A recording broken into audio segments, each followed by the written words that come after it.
Hi views. Welcome to Abdullah Tech Vision. broadcast. हमारे channel को like, subscribe और notification को ऑन करें ताकि आपसे ऐसी न्यू लेटेस्ट वीडियो मिस ना हो। और अगर आप हमारे ग्रुप में ऐड होना चाहते हैं तो अबाउट पेज पर क्लिक करें और दिए गए ज्वाइन व्हाट्सएप ग्रुप पर क्लिक करें। शुक्रिया।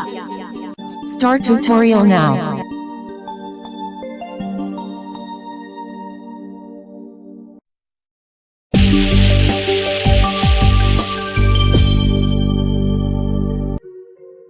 अस्सलाम वालेकुम एवरीवन, कैसे सभी। उम्मीद है कि आप सभी बिल्कुल खैरियत से होंगे। दोस्तों आ चुके हैं एक न्यू वीडियो के साथ। दोस्तों आज की इस वीडियो में हम सीखेंगे कि आप व्हाट्सएप पर स्टेटस को कैसे सेव कर सकते हैं, कैसे डाउनलोड कर सकते हैं विदाउट एनी ऐप। सो सब जाने आज की इस वीडियो में। अगर आप चैनल पर न्यू आए हैं तो चैनल को सब्सक्राइब करके बेल नोटिफिकेशन पर ज़रूर और सेलेक्ट कर दीजिएगा ताकि ऐसे लेटेस्ट वीडियो मिस ना हो। व्हाट्सएप एंड टेलीग्राम ग्रुप आपके लिए अवेलेबल है, जाइए जुड़ जाइए। फेमस के लिए भी अलग से ग्रुप क्रिएट कर दिए गए हैं, वो भी जाकर जुड़ सकते हैं। मैं आपका दोस्त मोहम्मद अब्दुल्ला। चलिए शुरू करते हैं आज के इस न्यू एपिसोड को। Abdullah Tech Vision, new morning of success. So open करते हैं व्हाट्सएप को और व्हाट्सएप ओपन करने के बाद यहाँ पर हम एक स्टेटस पहले लगा लेते हैं जल्दी से, फिर आपसे मिलते हैं।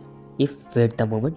सो गाइज, यहाँ पर स्टेटस डाउनलोड करने से मुराद ये है कि हम अपना स्टेटस यहाँ से एडिट कर सकते हैं। यानी जैसा कि आपको पता है कि हम म्यूज़िक में स्टेटस के बैकग्राउंड में म्यूज़िक लगा सकते हैं, वीडियो या फोटो के।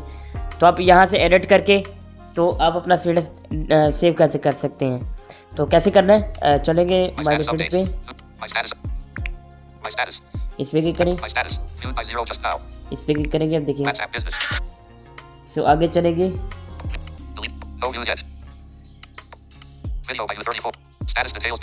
मोर ऑप्शन में चलेंगे। ये सेव का ऑप्शन है, इस पर क्लिक करेंगे तो ये सेव हो जाएगी। यहाँ से डिलीट कर सकते हैं, ठीक है। मैं फिलहाल इसे डिलीट कर रहा हूँ, तो यहाँ से आप सेव कर सकते हैं। तो कैसी लगी वीडियो कमेंट बॉक्स में बताइएगा। मैं मिलता हूँ किसी नेक्स्ट वीडियो के साथ। अल्लाह हाफिज़।